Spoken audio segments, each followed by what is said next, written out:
Audio Jungle. Audio Jungle.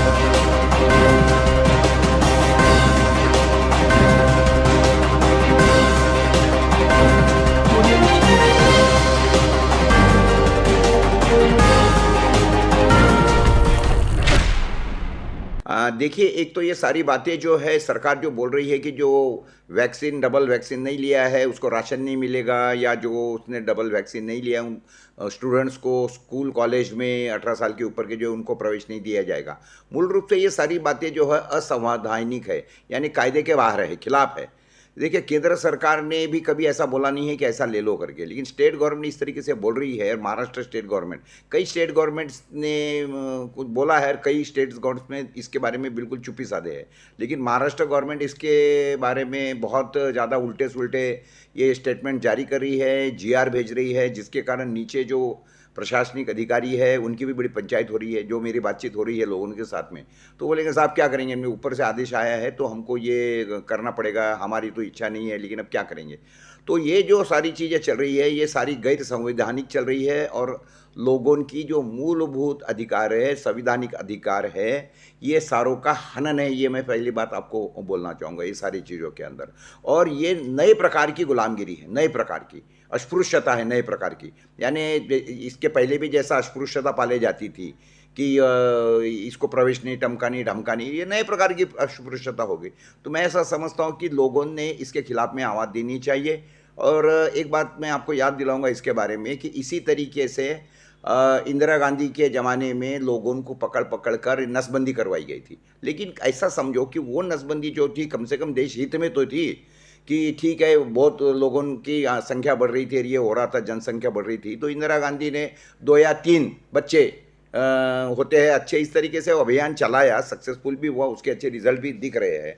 लेकिन ये जो अभी अघोषित आनी बानी, इंदिरा गांधी ने तो खैर घोषित आनी बानी की थी, लेकिन इन्होंने, और वो कायदे के अंदर थी, कायदे के अंदर उसकी प्रोविजन थी। ये जो सरकार कर रही है इसके कायदे के अंदर कोई प्रोविजंस नहीं है, और उसके बाद में ये सारे की सारी जो है लोगों के जो मूलभूत अधिकार है उनका हनन है। मैं लोगों को आह्वान करता हूँ, विद्यार्थियों को आह्वान करता हूँ, उनके पालकों को आह्वान करता हूँ कि ये समझिए ये वैक्सीन नहीं है, इस वैक्सीन के कारण बहुत से लोग मर रहे हैं, इसके बहुत दुष्परिणाम सामने आए हैं, ब्लड क्लॉटिंग हो रहा है, पैरालाइज लोग हो रहे हैं, उसके बाद में कई तरीके की बीमारियां लोगों को हो रही है, सडन डेथ्स हो रही है लोगों की। तो इसके खिलाफ में खड़ा रहने की ज़रूरत है। मूल रूप से ये जो वैक्सीन है, कोई भी वैक्सीन अगर निकलता है तो वो कम से कम 10 साल का पीरियड उसको टेस्टिंग के लिए, उसके सारे रिजल्ट्स आने के लिए लगता है।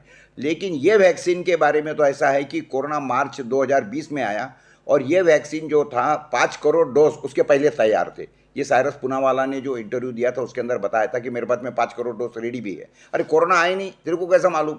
और दूसरा मैं बताना चाहूँगा कि 2017 के अंदर ये इन्होंने कोरोना टेस्टिंग किट टनों से पूरे दुनिया में हर देश को बेची हुई है 2017 में। एक बात समझिए, यानी ये कहने का मतलब ये है कि ये सारी की सारी जो है ये फ्रॉड है कोरोना, और ये इन्होंने लोगों को जानबूझ के मारा है। हॉस्पिटलों के अंदर जो लोग गए हैं उनको नई नई वो दवाइयाँ दी, रेमडेसिविर नाम के जहरीले इंजेक्शन दिए, लोगों को मरवाए, और एक हवा बना दिया। ये फार्मा लॉबी का जो है ना, ये सारा फार्मा लॉबी का चक्कर है। तो इसीलिए मैं लोगों को आह्वान करता हूँ कि लोगों ने आना चाहिए।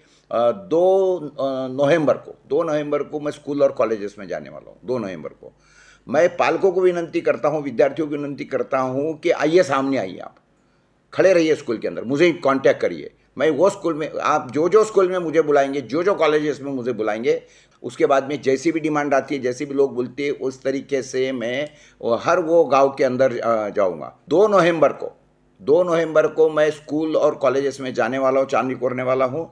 और 2 नवंबर को मैं अकोला में आऊँगा।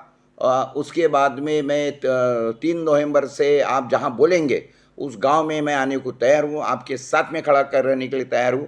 उस स्कूल के, कॉलेज के जो भी प्राध्यापक है, प्रिंसिपल्स है, उनको भी मनाऊंगा, उनको भी मैं बताऊंगा कि ये वैक्सीन नहीं है, तो ये जहर का टीका है। और कोरोना नाम का जो ये झूठी महामारी इन्होंने जो बता के रखी है, मूल रूप से डिक्शनरी खोलिए, देखिए कोरोना का मीनिंग क्या है। It's a common cold.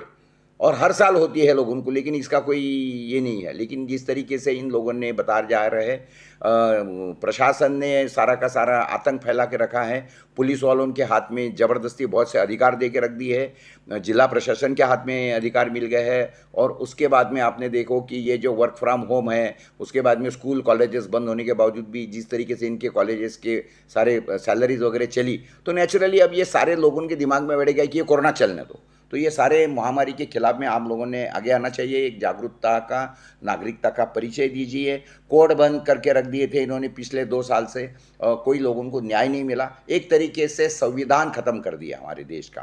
तो जो भी बाबा साहब आम्बेडकर के प्रेमी हैं, कि जिनको बाबा साहब के संविधान के ऊपर गर्व है, ऐसे सारे लोगों को मैं आह्वान करता हूँ कि 2 नवंबर के इस आंदोलन में, 2 नवंबर से मैं आंदोलन जो छेड़ रहा हूँ, इस आंदोलन में शामिल हो जाइए और अपने जागरूकता का परिचय दीजिए और बताइए कि हम नए तरीके से गुलाम होने को और नई अस्पृश्यता आपके पालने को तैयार नहीं है। धन्यवाद। और शेगांव से अभी हम अकोला से यहाँ आए हैं और यहाँ के अस्पतालों के जो मैनेजमेंट कमेटी है उससे बात करने के लिए, और आप देखिए उनका क्या विचार है कि कोरोना का इलाज या फिर उसके टीकों की वजह से क्या क्या हो रहा है लोगों के साथ। अस्पताल की बात है ये हमारे शहर में क्या नाम है अस्पताल? मावली हॉस्पिटल। मावली हॉस्पिटल। क्या हो रहा था वहाँ पे? यहाँ अभी 6 महीने से क्लॉट के मेजर प्रॉब्लम आ रहे हैं। ब्लड क्लॉटिंग का, ब्लड के क्लॉट वेन्स में डेवलप हो रहे हैं। हाँ हाँ हाँ या तो कोविड के ट्रीटमेंट की वजह से हो रहे हैं, हाँ, या कोवैक्सीन कोविशील्ड जो भी वैक्सीन की वजह से, वैक्सीनेशन किया उसके बाद में आ रहे हैं। ये डॉक्टर्स की फाइंडिंग है। हाँ, डॉक्टर्स की बात। हाँ, हमारे चैरिटेबल हॉस्पिटल है, उसमें योजना के अंडर में ये प्रोसेस होती है। हाँ हाँ। ऑपरेशन वगैरह। कितने प्रतिशत लोगों के अंदर आ रहा है ये? ज़्यादातर या थोड़े?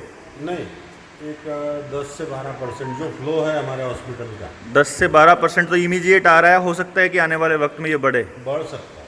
हाँ रेगुलर ट्रीटमेंट में यानी ओपीडी में अगर देखोगे आप, हाँ, मेजर काउंट वो दिखता है कि ब्लड में क्लॉट है, और वो या तो कोरोना की इलाज की वजह से है, इलाज की वजह से, या फिर वैक्सीन वो दवाइयाँ, क्योंकि उसका मेजर कारण है। हाँ। ये बहुत गंभीर स्थिति है पूरे देश के लिए एक्चुअली। आपका क्या नाम है? ज्ञानेश्वर पुरुषोत्तम पाटिल, अकोला से, शेगांव से। तो आप हैं महाराष्ट्र से।